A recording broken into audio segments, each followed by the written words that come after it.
Welcome to the Winning in Business podcast. I'm your host, Kelly Rissy, and I love talking to business professionals, leaders, and entrepreneurs who are winning in business. Are you ready to reach your next level of success? If so, join us on the Winning in Business podcast as I interview entrepreneurs, business professionals, and leaders who share how they've risen to success. Before we begin, go ahead, hit subscribe and the notification button so you'll be notified each time a new episode is released. Plug in and settle in. You're about to be inspired to rise up to your next level of success. Welcome back to another episode of Winning in Business. I'm Kelly Rissy, your host, and today I am super excited to be here with a friend of mine, Heather Swan. And Heather, welcome to the show. Thank you, Kelly. Thanks for inviting me. I'm really excited to talk to you today. Yes. So let me share a little bit about Heather. So Heather has 25 years of experience in leadership and management roles in various corporate settings, including planning national sales meetings, hosting international clients, and managing human resources. She discovered her passion for volunteerism, community building, and event planning through her work in Parks and Recreation. Currently, she is the yarn queen at YarnCom, head fiber freak for Midwest Fiber Festival, and as the CEO for the Swan Factor, she is an expert brainstormer who helps individuals through transitions. Heather is dedicated to bringing people together to improve the community. In her free time, she enjoys spending time with her family, traveling, camping, and spoiling pets. So Heather, I cannot wait to dive into all this. I love what you call yourself, yarn queen and head fiber freak. And we know you're also a CEO. So we'll get to all of those things. This is going to be a super exciting conversation. And if you're watching YouTube, if you're not watching YouTube, let me share with you. The scene behind Heather is lovely because it has all the yarn that she has in her shop. Well, not all the yarn, but she has yarn behind her. And it's such a beautiful scene behind you. So thank you for being right in the position you are. Yes, no, I definitely wanted to be able to show off all of the squishy yarn that our YouTubers might be watching. So I thought it'd be fun to give them something colorful to look at. Yes, excellent. Okay, so let's just get into it. How did you get into doing what you're doing? So go back a little bit and, what got you from where you were to where you are? So I had, when I was young, I had one grandma that taught me to crochet. And then I had another grandma that taught me to sew. And my grandma that crocheted died when I was 9. And so that kind of fell off because I wasn't around it. And sewing, I really enjoyed putting garments together. I got my first sewing machine when I was 15 years old. It was the best Christmas present I've ever gotten. And I would make clothes and just all kinds of different things, having fun with it. Fast forward several years, I always really enjoyed what knitted garments looked like. I loved the way that the fabric laid, and I was really interested in that and was talking to a coworker about 15 years ago. And she was like, well, I know how to knit. I can teach you how to knit. And I was like, what? So we used to take lunch together, and she taught me on our lunch hours. And I actually have my first scarf I ever knit here in my shop, because after many, many thousands of hours that I've now clocked on my needles, I also got back into crocheting and everything. And so when it was time to leave the corporate world, I wanted something that was going to be community building. And I wanted to be in an environment where when I walked in every day, I was just like, oh my gosh, this is so nice. And that is what I did. So that's how I got here, was through my passion in fiber arts and creativity. And knowing also from a very young age, I always wanted to own my own business. I was really excited about that. And being able to build something that people can enjoy and really, what we say around here, sit around the table, get to know each other, learn something new, and have a great time doing it.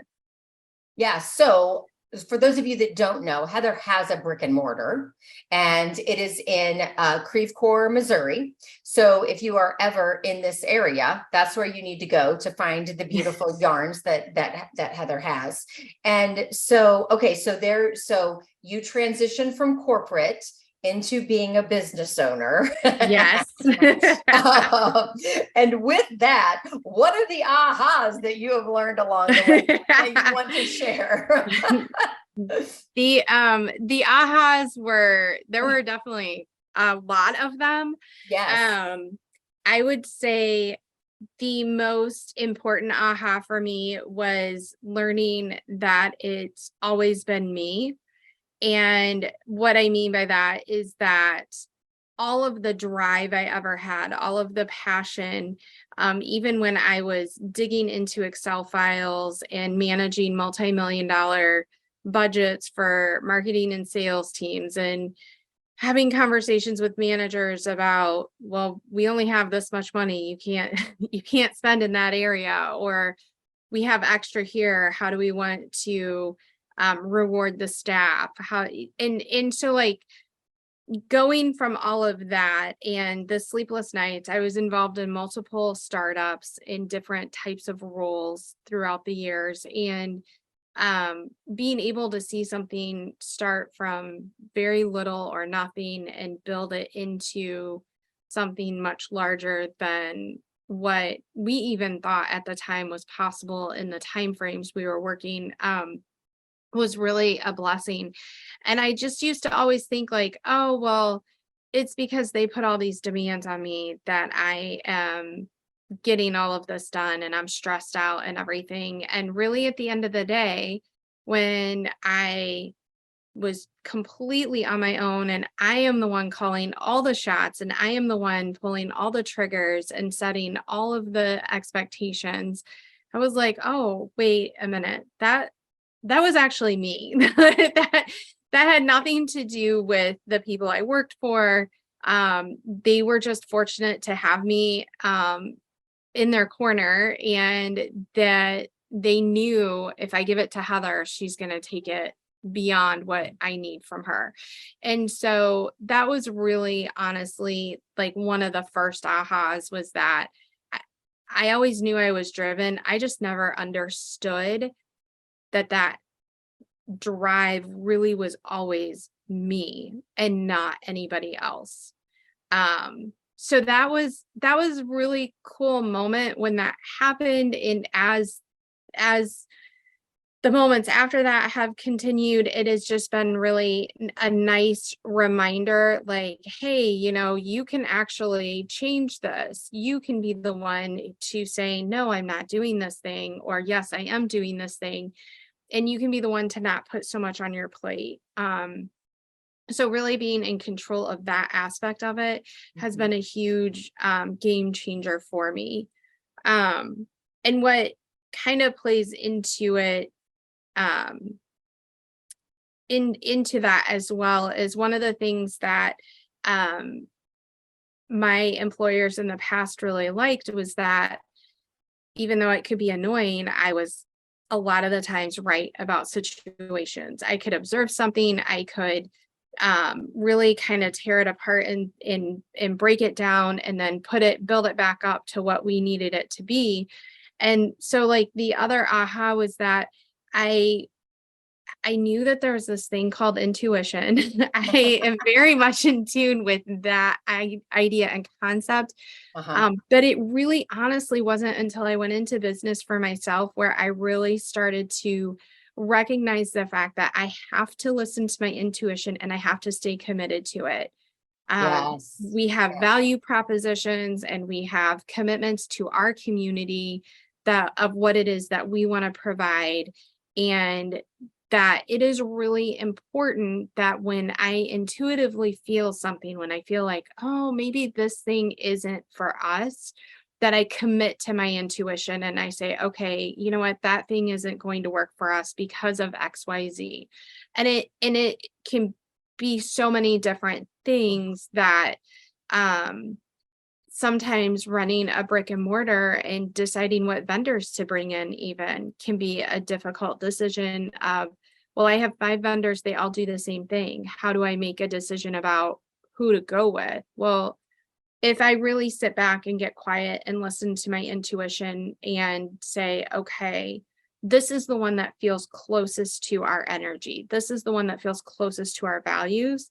Then that is where everything kind of, it just falls into place. And then we move on to the next thing, and it's so easy. And I really like it. So Yes, those are, I think that's fabulous, because I know that, I mean, I feel like we can all go back and think of a time where we didn't trust our intuition, and a lot of them.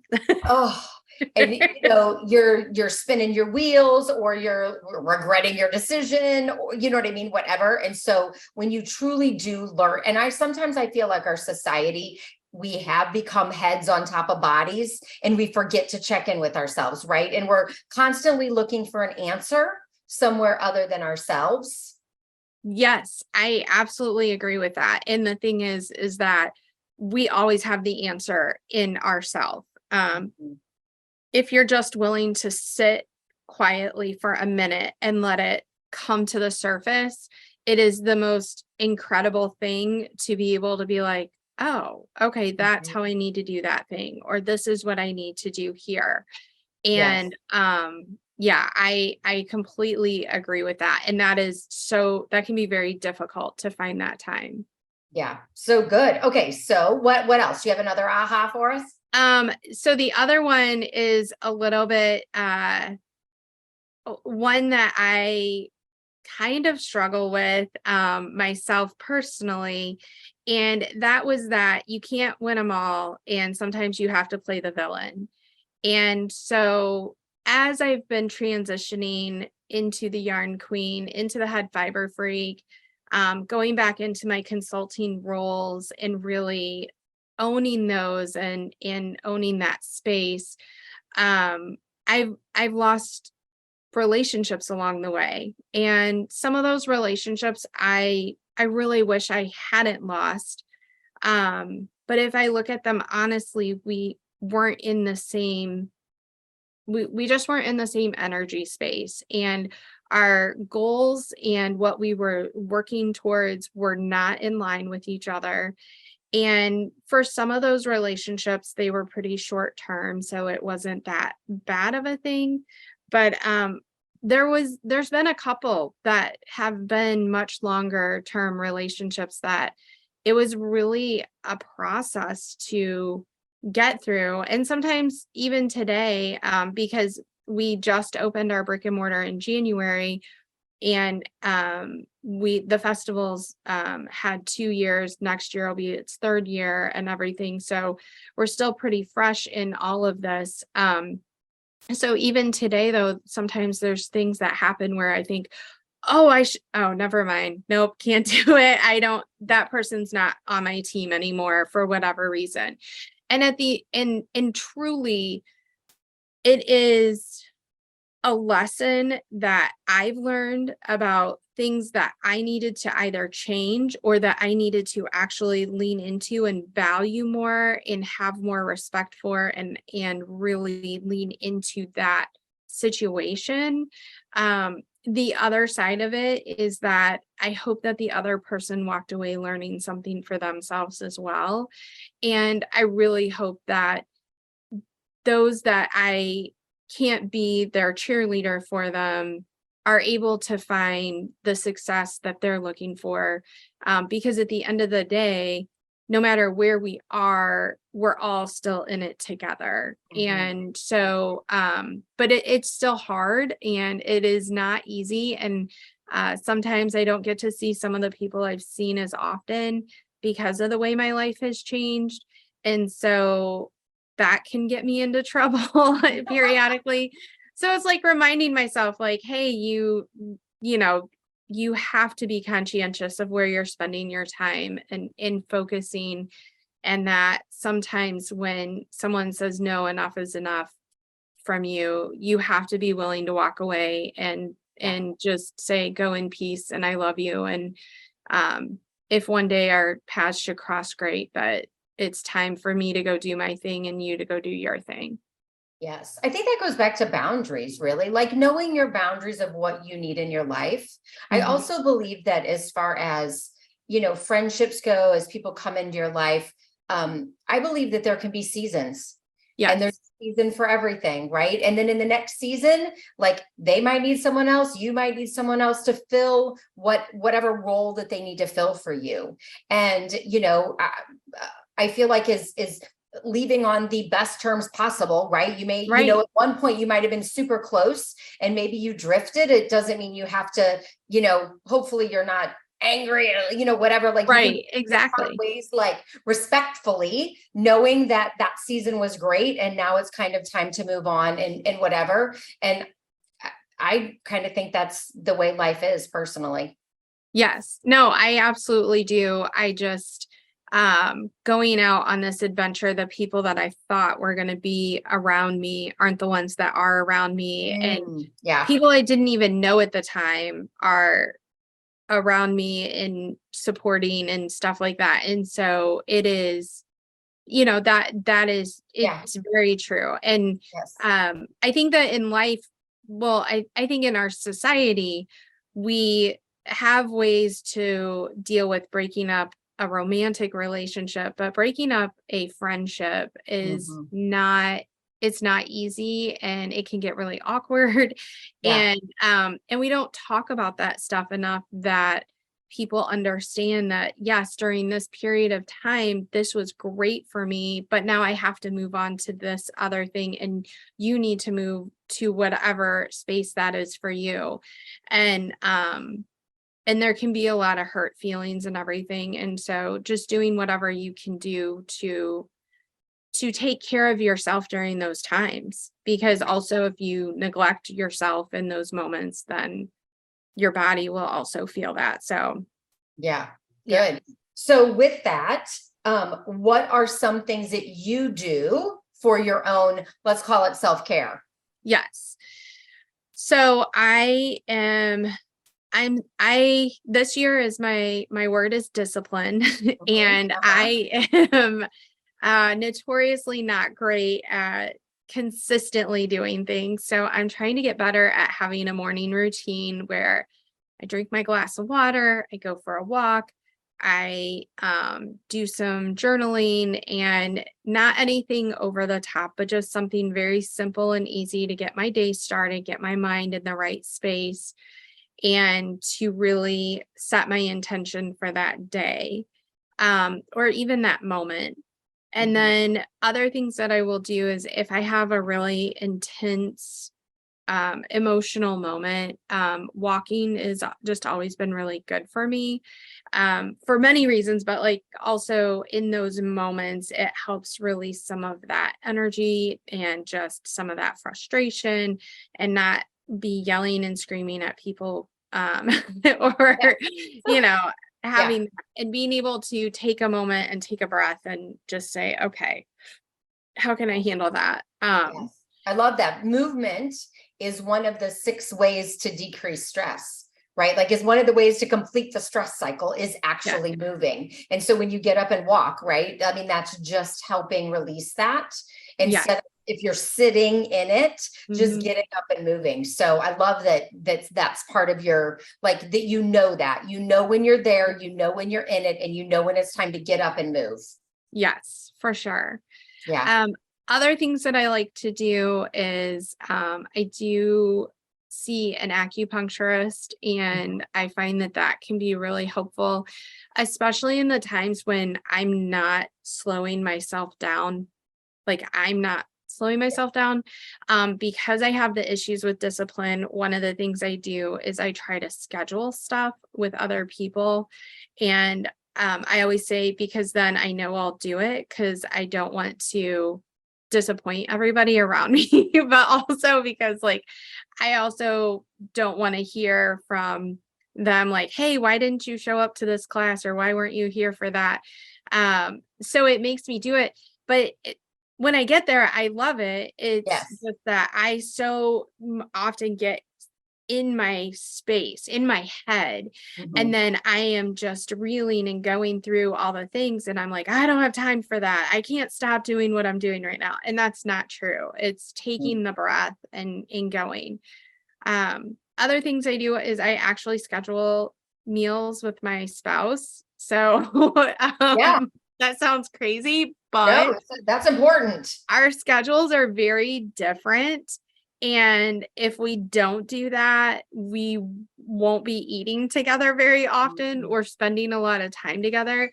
So, connecting with my spouse is very helpful in our in our marriage, but also in taking care of myself, having that companionship and that cheerleader, and making sure that I am fostering that relationship. Um, and so I will do that. I will also schedule walks with my friends. Mhm. So I'm really a big processor of information, and I love talking stuff through, and so that is always helpful. And then I also go to I like to go to sound baths Mhm. because it's another way of me doing some deeper meditating and mindfulness. Um, and again, it's scheduled, so I go. Yes. I think, So, I think when we look at like scheduling, right? That's, mhm. the things that you have scheduled in. And then when we think about personal trainers, when we think about coaches, why do people use these people for the accountability? Right. Right. Because we know that if it's on the schedule, we will do Yes. it because someone else is waiting on the other end. Right. Yes. Somebody's waiting at the gym for you. There's a coach waiting to talk to you. That, you know what I mean? Like that, like Yes. you made an appointment at the, sound spa and they're waiting for you. And Correct. so it's that whole accountability piece. And Yes. I truly believe that as business owners who have 9,000 things coming at them all day long, decisions, all these things, and we love what we do, we're passionate about it, that we can get lost in it. Right. And we could spend 15, 16 hours there. Like we could do that. And so we have to schedule things as easy as dinner. Like we have to Yes. schedule those things to make sure that they happen. And the I rest of the world may not understand that. Business owners, entrepreneurs, 100% understand that. They're like, yep, I get it. Yes. I Yeah. mean, I can sit down at my computer and I can start in one area of the business and literally touch every part of it over the course. And, it could be 9 o'clock at night and Mhm. my husband's like, hey, are you gonna, oh yeah, I need to finish, I need to send this one email and then I'll shut it down. And then, an hour later, he's like, so, and I'm like, Yeah. yeah, but Yeah. I mean, my brain never shuts off anyway. And so, when it comes to that, and it is exciting, I'm a very excitable, energetic person. And so when something good happens, I want to celebrate it and I want to get all of my ducks in a row so that it can happen. That is like that's what is a driving force for me. And yes, as business owners, I feel like all of us are like that. You don't want to drop the ball and you want to make it happen, but especially if it's something that is going to enhance your community, enhance who you are, and enhance your business. You want to be Yes. on top of it. Yeah. So for you mentioned, one of your challenges within this. What other challenges do you face as a business owner? I feel like this is so important for us to talk about because we're all in this together. As you said, we are all connected. Yes. So what do you feel like are other challenges you face? For me, the transition of becoming the face. And so not having somebody to shove up on stage and being like, oh no, here, you go do that thing. For all those years I was in corporate, it was super easy to be on the sidelines, so to say, regardless of what my role was. And to tell that person, oh, well, you're the one that's going to do this, and I could just be in the background and be able to not have to be the face and not have to deal with all of the things that come with that. And so really working through the fact, and when it really became really obvious to me about that was when I started the social media campaigns for the shop and for the festival that these were starting up, and getting my face out there. But like I kept posting stuff without me in it Mm. because I was like, nobody wants to see me. They want to see the yarn, they want to see the patterns, they want to, they want to see how we're building stuff up. And the more I would talk to people, they're like, wait, are you the one that's doing, oh my gosh. And it was when we had the first festival that everything really came. I mean, I felt like it almost slapped me in the face, like, Heather, you started this thing because this is what you've been wanting to do, and now you have to step into it completely. And one of the things that had happened was I was at the festival, and this adorable elderly woman, I don't know, she's probably in her 70s, maybe 80s. She comes up and she's just like, but she's also very like on a mission. Ah, She comes up and I was like standing at the back of the registration area doing something, and I hear her say to one of the women, she's like, "Where's Heather?" And they're like, she's doing something. Well, I need to talk to her. And they're like, okay, is everything okay? Yeah, everything's fine. I just want to talk to the woman who's doing this. And they're like, okay. So I come up and I'm like, hi, I'm Heather. And she's like, I just want to tell you, I've been following you on Instagram and I am so excited you're doing this. And like, it was just like this outpouring of excitement and love. And I was just like, oh my God, well, I'm glad I'm doing it too. You're welcome. And mm, it was very overwhelming in that moment because I did one, I had been in the corporate world. I had not been really in the fiber arts community as anything but uh, an observer. I mean, to be perfectly honest, like I mm, was very much an observer in the St. Louis community and wasn't really that engaged in it because I was busy doing all my things, working in the corporate life, raising my kid, being married, doing, mhm, just all of that stuff. And so when I started to find time to be in my local yarn shops and everything, they were starting to close down, and it was, I knew there was this huge need, but I just never understood people would want to know me. And that was the moment when it just all like came together.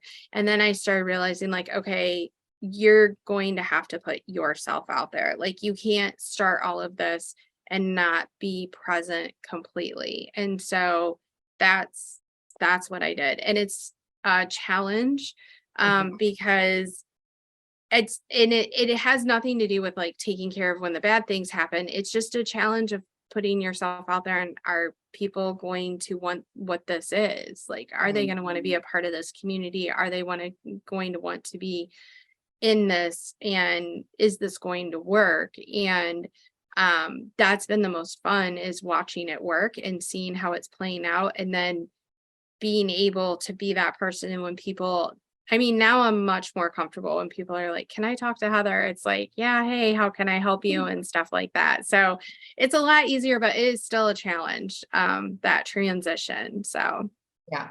I know for you that you have recognized the importance of working on your mindset as a business owner. How do you yeah, feel like that has helped you?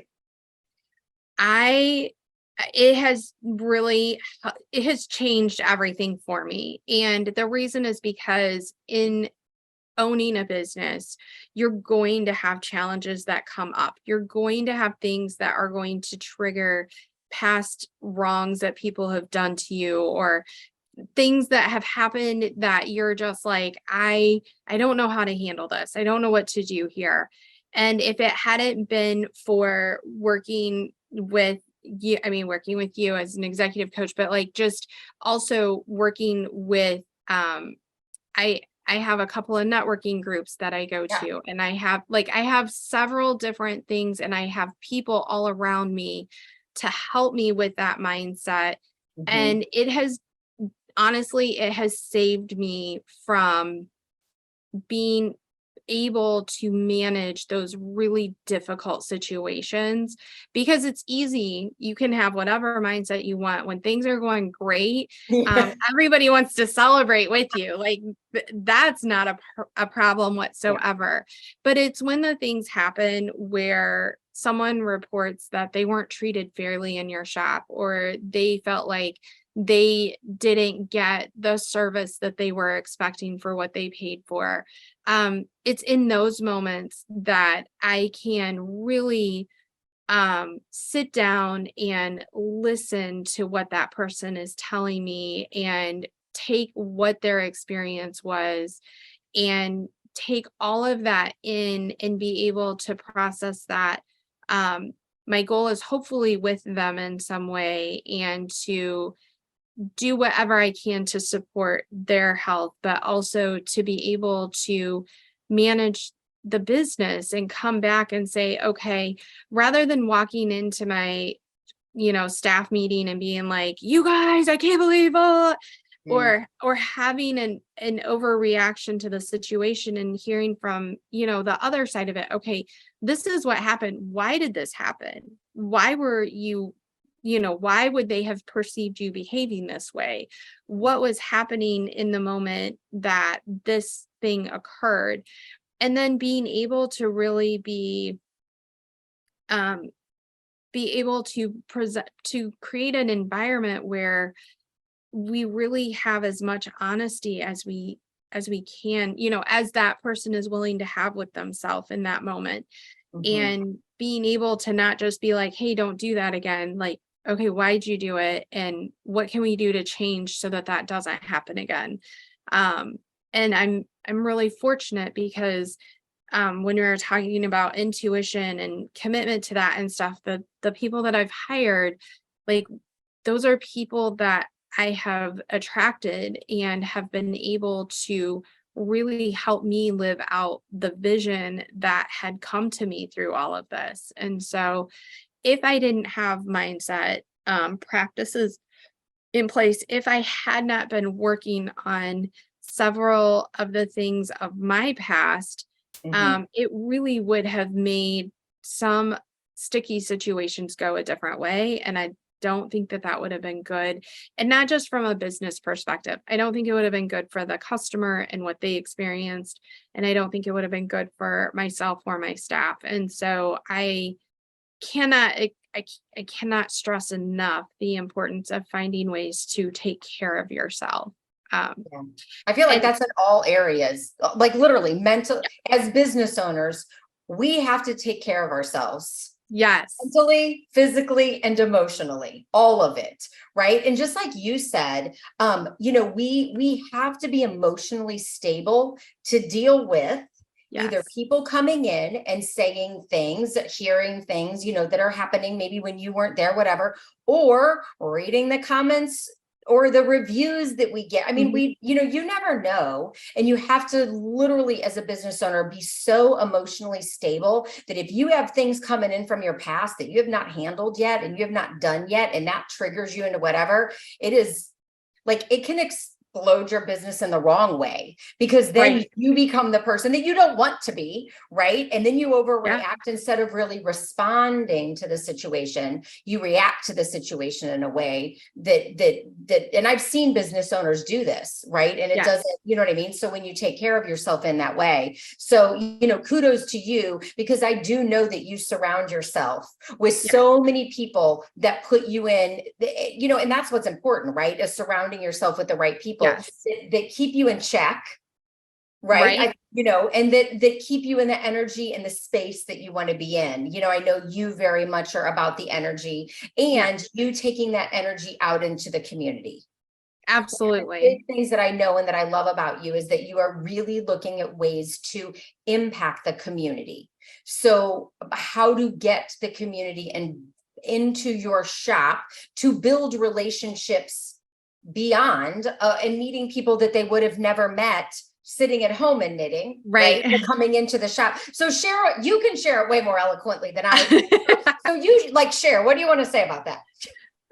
What I love to do in the shop is our stitch groups. So that's what, and I call them stitch groups on purpose because it's any type of hand stitching that you do.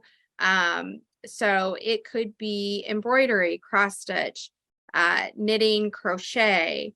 You could be doing some small weaving projects. You could be doing some spinning your own yarn. You could be felting. My favorite is just in our stitch groups when I see a variety of different hand stitching or fiber arts activities happening at the table. And one of my favorite things is that we do multiple stitch groups a week. We have some that are targeted towards specific individuals that are, that have their own things that they have to deal with in society. And I want to make sure that we provide a safe space for them to be able to have whatever conversations they want to have and not feel like they're going to be chastised or judged for it and be able to enjoy one another's company. But the other thing where I really push the envelope is I really ask for people to be at the table during open stitches. And my goal is that I get really excited because I have gotten to know some of these people on a much more personal level. And so I know what some of their beliefs are. I know what some of their convictions are. And when I get to see two people sitting next to each other who I know are on like completely opposite sides of everything, and if they had been having those conversations, they probably wouldn't sit next to each other. But because they both knit and they both are really into that, they're sitting next to each other and they're talking about their lives and they're talking about their families and their friends and what trials and tribulations they're going on and how can they support one another. And to me, the not to get like too far off, but like just my passion is the fact that I just really feel like we're so segmented these days and that people are not having conversations with each other and they're just pointing the finger at one another saying, oh, well, you hate this or you hate that, or because you voted for this person, you think this way. And so I really love seeing when people are sitting at the table, getting to know each other and doing what we used to do.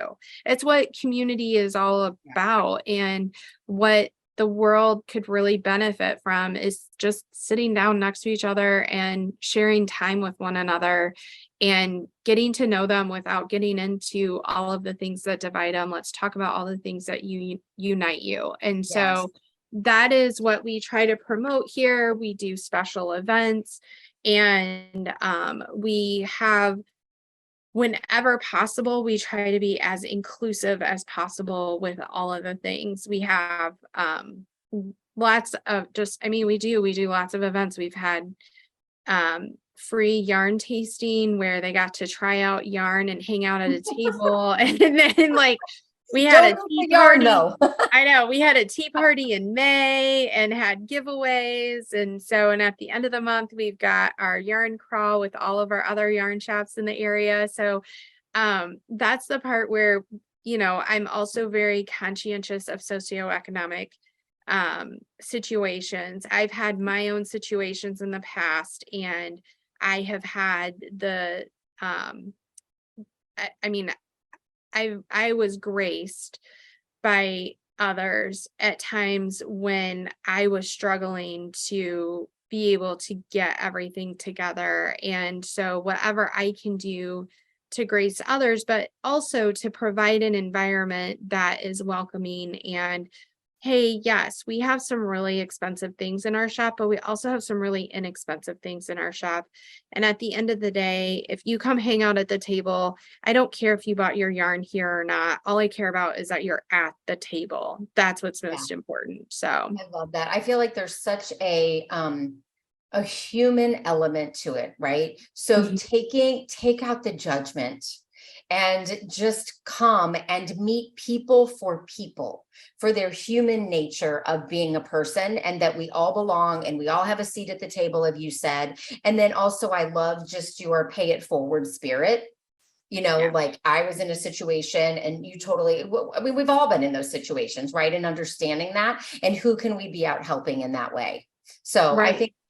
I just think that's beautiful. And I have, being in your shop, and I saw your board that you have, your digital board that runs all the groups across. I mean, well, you name it, there's a group for it. There's a stitch night for it, a group for it, or whatever. It's fabulous. So I really do. I love that you are making such an impact into the community and bringing people together, like you said, that wouldn't necessarily even be in the same room together. I mean, for Right. a variety of reasons. It could be Right. age reasons. It could, just anything that they may not be together. So that's great. So share, what are your goals moving forward in your business and life? What big things you're going to be doing here? So, for the shop specifically, we are looking to really being able to bring more, bigger names of designers and instructors from across the country, through for retreats and classes and stuff like that, and be able to be the host for that, and just continue to have a space for people to stitch together. Because also that is a way I left out that I do. I crochet and knit to help with my also just getting so ramped up. It's another way for me to release some of that energy and stuff. It's such a good stress reliever. It's a form of stress release. Yes, it absolutely is. Yeah. And And then share also, don't leave out your goals about the Midwest fiber. Yeah. Like, I don't even know that we talked about that. So if you want to talk about that at all, yeah, no, that's good. So Midwest Fiber Festival, we're going into our third year. This year, we're actually going to be themed. It is going to be Alice in Wonderland. And I am going to be the Mad Hatter, and I am throwing the ultimate tea party. Nice. We're going to have all kinds of fun things happening. My goal for Midwest Fiber Festival is that we continue to put on a really fun festival here in St. Louis and for the region, and that we're able to celebrate all of the fiber arts. And we have attracted some really incredible vendors, and that we will continue to attract them. The goal of that festival is not to be the biggest, but to be the best. And so we want everyone to really enjoy themselves and feel like it's an intimate experience, even though it's a festival, that they really get to know the vendors and everything. And so that is something that happens annually, and we are actually going to start forming committees this year and really expanding our organization side of it and getting more of the community involved in it. And we already team up with our guilds and local art organizations and offer them free space at the festival to promote and demo for people that are attending, and recruit for their guilds and stuff like that. So we'll continue to do that, and really watch that grow. And then eventually we will have national speakers coming in for the festival and doing some really fun things in the future. So nice. And where, like, I know it's Midwest Fiber Festival. Where are you typically pulling from? And I mean, do people go to other regions' fiber festivals, or do they typically stay in their own?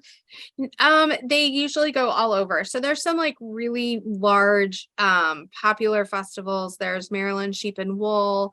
There's New York Sheep and Wool, which is in Rhinebeck. It's also known as Rhinebeck. There's Michigan Fiber Festival, Wisconsin, to name a few. But for Midwest, what I was looking for was something that was in the directly St. Louis area.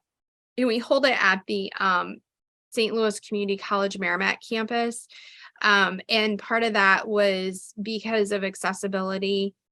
We wanted to make sure that we could be accessible from anyone who doesn't have transportation, but they can at least take a bus to get to us.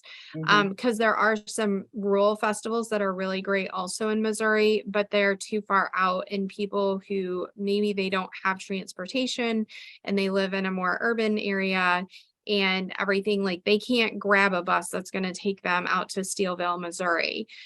So the goal was to try to find a place where if somebody who lives in South County or wherever they may live, like they can get on the bus and get there. So the sorry, I lost my train of thought. Midwest, like, are we pulling from like Illinois? And so like all of our surrounding states, are they all coming? Yes. Okay. So our vendors, if you look, there are 12 states that are classified as Midwest states. And last year we had 8 of them present. My goal is to eventually have at least one vendor or class instructor from every state that comes to the festival and is in it. And then we also have other vendors that come in from Alabama. We had people actually apply from as far as Oregon this year. So that was very, very exciting. And we had our attendance almost double from the previous year. We had over 1,400 people attend this year, and they came from all over. We had people come down from Chicago, Vermont, Texas, Washington, Ohio. I'm trying to think of where else. I mean, they were from all over. So it was great having people come in and visit. We want it to eventually become a travel destination, an event where people will travel to it because of the vendors and the instructors and the experience that they're going to have.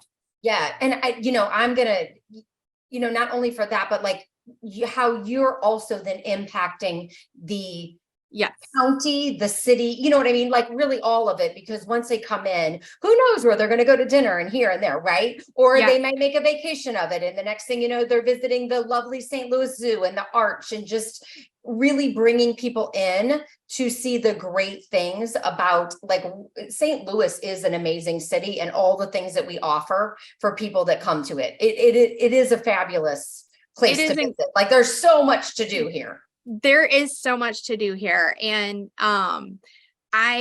so when my vendors and class instructors come in, they get a whole document that lays out, like, we work with a local hotel, but then, okay, here are some of the area restaurants to try out. Here are some restaurants that are in the region to try out. Here are some places, if you're going to go do something, like these are the things that you should go check out and see. And then eventually I want to start to work more with our tourist organization in the county. I just wanted to get the festival. I want to get a few years under our belt and everything. And then I feel like we'll start to have more foot traffic where it'll make sense to work with them on some other really fun things. But it is a destination for people who are really into the fiber arts. They will travel all over the country to go to these festivals. And so we're just looking to make our little stamp here in St. Louis, but also have it for St. Louis. I mean, I love that people want to travel in and everything, but St. Louis, we haven't had one. And so I was like, I want one. And I don't think you said, when does this usually, you said it's yearly. When does it happen? It's the last weekend in April. So next year it's April 26th through the 28th.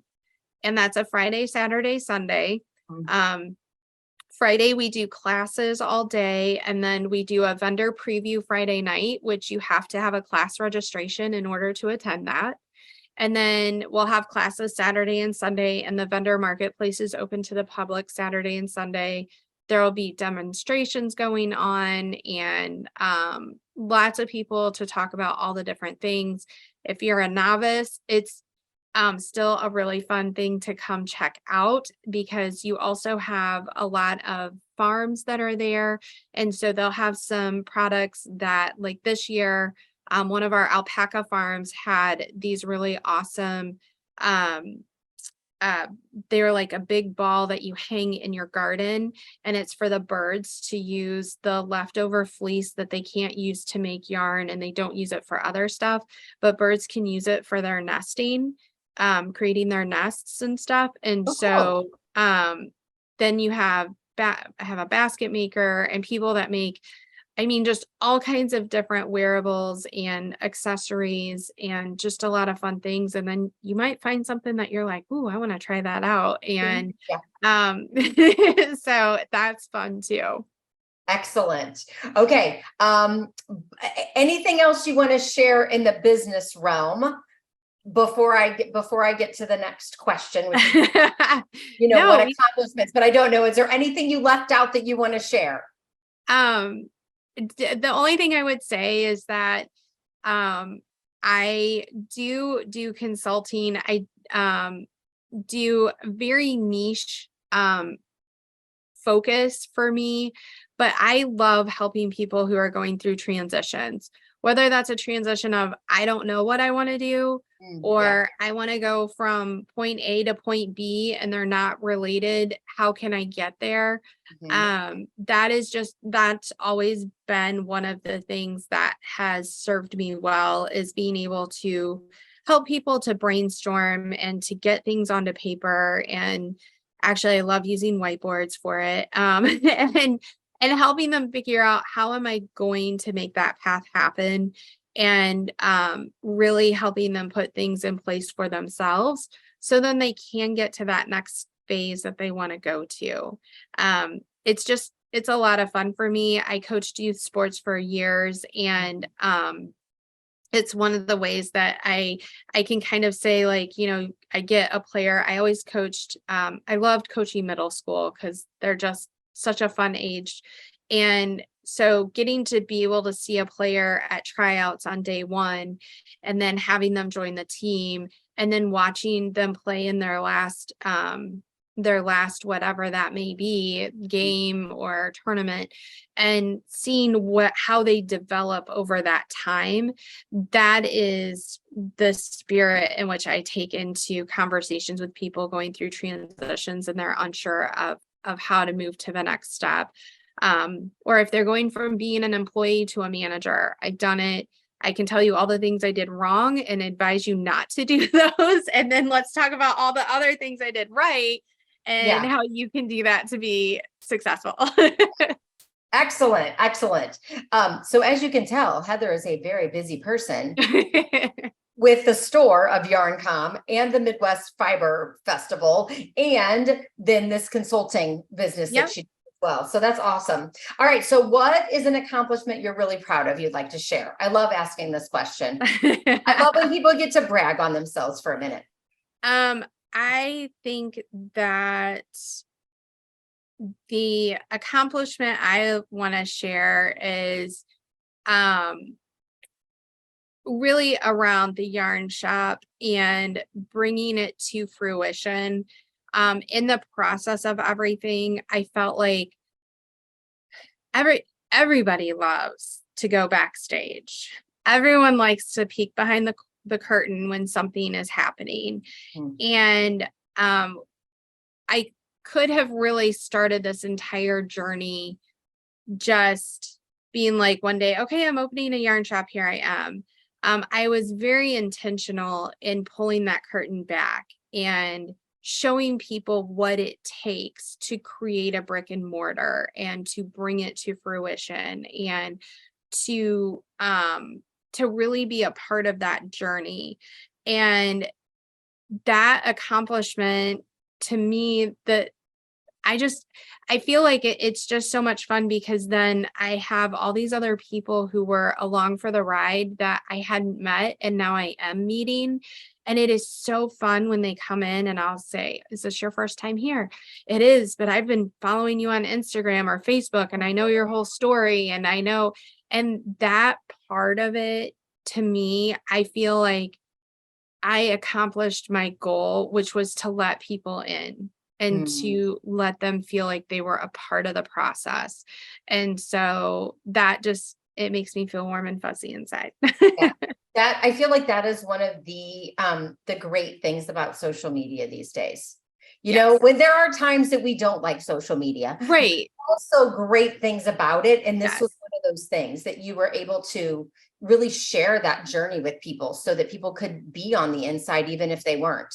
Yeah. I mean, They could be people, hundreds of miles away. Like who, you know what I mean? and that, Watching this. Yeah. no, and that literally, I mean, that actually just happened last week. I had somebody in who was not from the St. Louis area who heard about this from one of their friends and started following us and like was like, oh, I've been following you since the beginning. And I was like, that is so cool. Yeah. That, Yeah. you know, not just people in St. Louis were excited about it, but other people who just like yarn. So that was the part, because even if they're just like, even if we're talking about my customers, but like having the story, if someone was ever like, you know, trying to figure out what it is to start a business, it was also kind of my lazy way of writing a book of how to start a business, because you can go watch it. You Yeah. can watch all the posts on my social media. But I mean, it was a great way to be able to communicate to people. And also my goal is that hopefully there's someone out there who has been thinking about doing something and is giving themselves all the wrong, you know, telling themselves all the wrong things to not do it. And hopefully they get out there and maybe that helps them get a little bit of courage to maybe take that first step into investigating it. I work with a local school district. They have a internship program for juniors going into their senior year. And this was my second year working with an intern. And this year, my intern is wanting to open up a brick and mortar shop eventually. And I was so excited for her when she had gone through all of her internship. And at the end, we sat down and we talked. And I'm like, okay, so what are you looking for? What is it that you want to do? And just kind of walking her through all of that and just seeing the excitement and her saying, you know, I don't really have much to lose. And I'm like, actually, you don't. Like you really don't have, you don't have anything to lose. And maybe it'll be really hard. And maybe at first you'll have the shop open a couple of days and have to have a second job, but like it'll get easier or whatever. And so being able to have those conversations with people and inspire them to do the thing that I was afraid to do when I was younger, that I thought about all the time. And it took me how many years and stuff, but it doesn't matter. I'm here now. You're here doing it. Yes. Living it out and just doing whatever I can to hopefully encourage them. That's great. Which I feel like goes back to that whole thing that we talked about as mindset, right? That is why mindset is so important, because fear can keep us from doing what we want to do if we don't have someone helping us overcome the fear. Exactly. Right? No, it's exactly.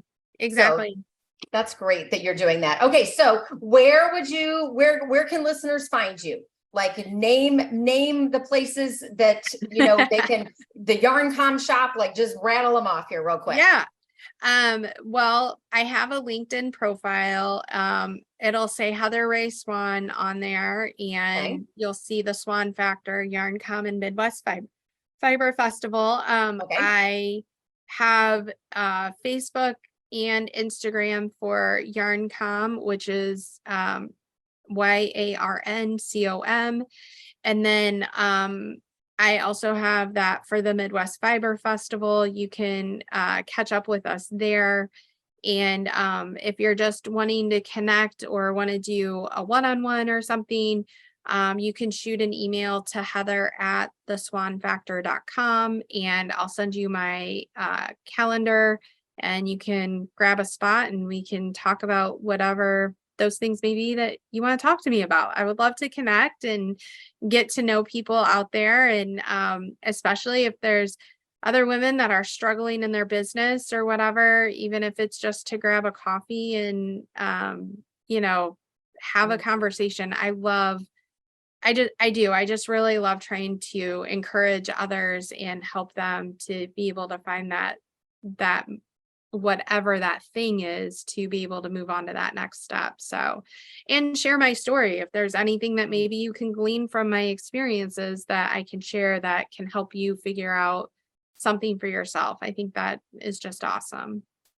Great. Oh my gosh. Thank you so much, Heather. Thank you. I will put all of those links in the show notes so Okay. that people can find them easily. And, I just want to say that for the listeners out there, if you know anyone that has anything to do with stitching, yarn, crochet, all the things that Heather mentioned, please pass this podcast on to them, share with them, let them know that this is, because they may need to know about the Midwest Fiber Festival. They need to know about YarnCom. So if they're ever passing through or visiting this way, that they can visit it. So I just ask that you definitely share this with other people, because Heather is a joy. She is light. She has so much energy. And as we've established, she is so welcoming and wants to meet people that really have a passion in life, is what I'm going to say, is that just have a passion and a zest for life. I feel like that is just really what you're all about, Heather. I love it. Thank you. Thank You're you, welcome. Kelly. Yeah. I really enjoyed talking to you today. And I love the fact that I know not everybody gets to see you all the time, but I do. And I relish our interactions and everything. And so I really appreciate everything that you do and everything you do for all of the women in business, because honestly, we can't do it without people like you. And so thank you very much for putting this out there and supporting all of us. Thank you. I appreciate that. All right, everybody. Well, I hope you enjoyed this episode of Winning in Business. Like, share, comment, and we will see you next week for a new episode. Have a great one. Rise up and live. Thank you for being a part of the Winning in Business podcast. If you enjoyed this episode and want to rise up to your next level of success, but are worried about increased stress, time for work and yourself and your family, not to mention being exhausted, I'd like to invite you to a complimentary strategy call where I'll show you how you can do it all. I'll help you reclaim time, keep your sanity, handle the chaos with ease, and move to the next level of success that you deserve and desire. I hope you found value in listening today. Please always leave your comments, feedback, or questions. We check them all. I want you to continue winning in business and reach your next level of success. See you next time.